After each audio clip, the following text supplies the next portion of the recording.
നമസ്കാരം പ്രിയപ്പെട്ട പ്രേക്ഷകരെ, ദിനപത്രങ്ങളിലെ പ്രധാന വാർത്തകളിലേക്ക് ഏവർക്കും സ്വാഗതം. ഇന്ന് ജൂൺ 1 ഞായർ. മധ്യവേനൽ അവധിക്ക് ശേഷം സംസ്ഥാനത്തെ സ്കൂളുകൾ നാളെ തുറക്കും.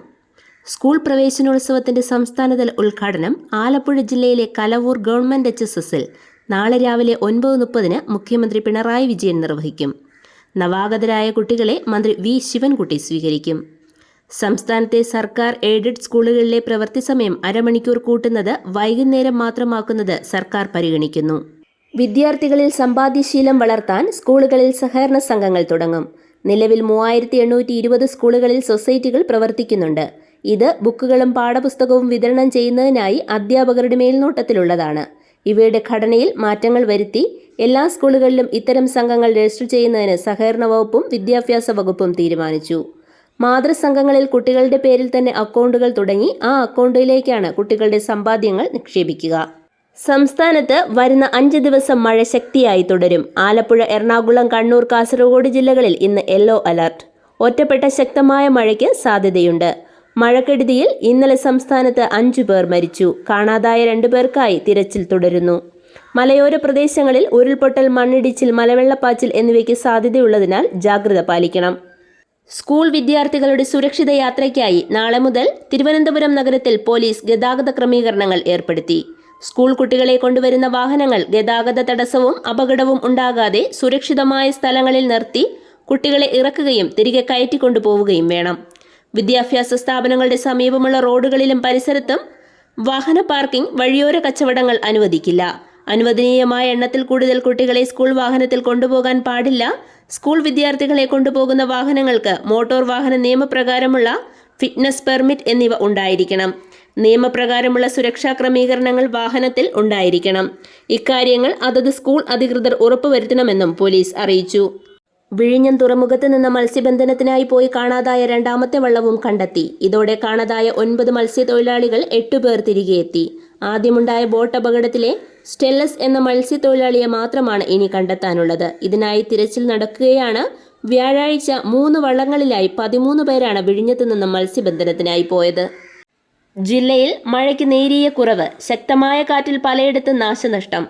മരങ്ങൾ കടപുഴകി വൈദ്യുതി ലൈനുകൾക്ക് മുകളിലൂടെ വീണതിനെ തുടർന്ന് മുടങ്ങിയ വൈദ്യുതി ബന്ധം പലയിടത്തും 3ാം ദിവസവും പുനഃസ്ഥാപിക്കാനാകാത്തത് പ്രതിഷേധത്തിനിടയാക്കി.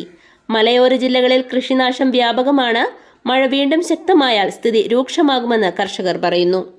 കൊച്ചി തീരത്തോട് ചേർന്ന് മുങ്ങിയ MSC എൽസ 3 ചരക്ക് കപ്പലിൽ നിന്ന് കേരള തീരത്ത് ഇതുവരെ 59 കണ്ടെയ്നറുകൾ അടിഞ്ഞു. ഇതിൽ 25 ഭാഗികമായി നശിക്കുകയോ നമ്പർ വ്യക്തമാകാതിരിക്കുകയോ ചെയ്തതിനാൽ ഒരേ കണ്ടെയ്നറുകൾ തന്നെയാണോ എന്ന് വ്യക്തമല്ല. ആകെ 643 കണ്ടെയ്നറുകളാണ് കപ്പലിൽ ഉണ്ടായിരുന്നത്. ഇതിൽ എത്ര എണ്ണമാണ് കടലിൽ വീണതെന്ന് വ്യക്തമല്ല. കണ്ടെയ്നറുകളിൽ നിന്ന് തീരത്തടിഞ്ഞ പ്ലാസ്റ്റിക് അവശിഷ്ടങ്ങൾ നീക്കം ചെയ്യുന്നതിൽ പുരോഗതിയില്ലാത്തത് തീരദേശവാസികളെ വലയ്ക്കുന്നുണ്ട്. സ്റ്റീൽ, അലൂമിനിയം തീരുവ US ഇരട്ടിയാക്കിയത് $760 കോടി കയറ്റുമതിയെ ബാധിക്കും. സ്റ്റീലിനും അലുമിനിയത്തിനും US തീരുവ ഇരട്ടിയാക്കുമ്പോൾ ഇന്ത്യ എന്ത് നിലപാട് സ്വീകരിക്കുമെന്ന് വ്യവസായ ലോകം ആകാംക്ഷയോടെ കാത്തിരിക്കുന്നു. കഴിഞ്ഞ മാർച്ചിൽ 25% തീരുവ ഏർപ്പെടുത്തിയ US നടപടിക്കെതിരെ പകരം തീരുവ ചുമത്താനുള്ള ഒരുക്കത്തിലായിരുന്നു ഇന്ത്യ. തിരിച്ചടിയെന്ന നിലയിൽ ഇന്ത്യയിലേക്ക് വരുന്ന തെരഞ്ഞെടുക്കപ്പെട്ട US ഉൽപ്പന്നങ്ങൾക്കുമേൽ തീരുവ ഏർപ്പെടുത്തി തത്തുല്യമായ തുക ശേഖരിക്കാനായിരുന്നു നീക്കം. 30 ദിവസത്തിനകം പകരം തീരുവ നിലവിൽ വരുമെന്ന് മെയ് ആദ്യവാരം ഇന്ത്യ ലോക വ്യാപാര സംഘടനയെ അറിയിക്കുകയും ചെയ്തിരുന്നു. ഇനി ജൂൺ 4 മുതൽ US തീരുവ ഇരട്ടിയാക്കുമ്പോൾ ഇന്ത്യ നിലപാട് കടുപ്പിക്കുമോ എന്നാണ് അറിയേണ്ടത്.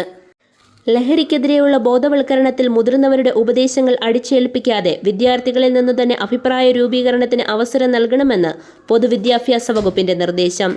വിവിധ സാഹചര്യങ്ങളിൽ നിന്ന് വരുന്ന വിദ്യാർത്ഥികൾ ലഹരിയുടെ അപകടത്തെക്കുറിച്ച് പറയുകയും അഭിപ്രായം രൂപീകരിക്കുകയും ചെയ്യുന്നതാണ് ഉചിതമെന്ന് വകുപ്പിന്റെ സർക്കുലറിൽ പറയുന്നു. ജൂൺ 3 മുതൽ 13 വരെയാണ് ഈ വിഷയങ്ങൾ വിദ്യാർത്ഥികളുമായി ചർച്ച ചെയ്യേണ്ടത്. തുടർന്നുള്ള ദിവസങ്ങളിൽ സ്കൂൾ റിസോഴ്സ് ഗ്രൂപ്പിന്റെ നേതൃത്വത്തിൽ ഇവ മുന്നോട്ട് കൊണ്ടുപോകണം. ലഹരിക്കെതിരെ സംവാദം, നാടകം, സെമിനാർ എന്നിവ നടത്തുന്നത് പരിഗണിക്കും. ജീവിത മൂല്യങ്ങളെക്കുറിച്ച് കുട്ടികളുടെ കാഴ്ചപ്പാട് എന്താണെന്ന് മനസ്സിലാക്കി കുട്ടികൾക്ക് അവബോധം നൽകണം. IPL 2ാം ക്വാളിഫയറിൽ ഇന്ന് മുംബൈ, പഞ്ചാബ് ടീമുകൾ മത്സരിക്കും. മത്സരം അഹമ്മദാബാദിൽ രാത്രി 7:30 മുതൽ. ഏഷ്യൻ അത്ലറ്റിക്സിൽ ഇന്ത്യയ്ക്ക് സൂപ്പർ ഫിനിഷിംഗ്. അവസാന ദിനം 3 വീതം വെള്ളിയും വെങ്കലവും. മെഡൽ പട്ടികയിൽ ഇന്ത്യ 2ാമതെത്തി.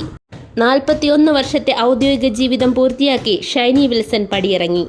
4 ഒളിമ്പിക്സുകളിൽ തുടർച്ചയായി മത്സരിച്ച ആദ്യ മലയാളി, ഒളിമ്പിക്സിൽ ഇന്ത്യൻ സംഘത്തെ നയിച്ച് ദേശീയ പതാകയേന്തിയ ആദ്യ വനിത എന്നിവയടക്കം ട്രാക്ക് നിറയെ നേട്ടങ്ങളുമായാണ് ഷൈനി വിൽസൺ ഔദ്യോഗിക ജീവിതത്തിൽ നിന്ന് പടിയിറങ്ങുന്നത്.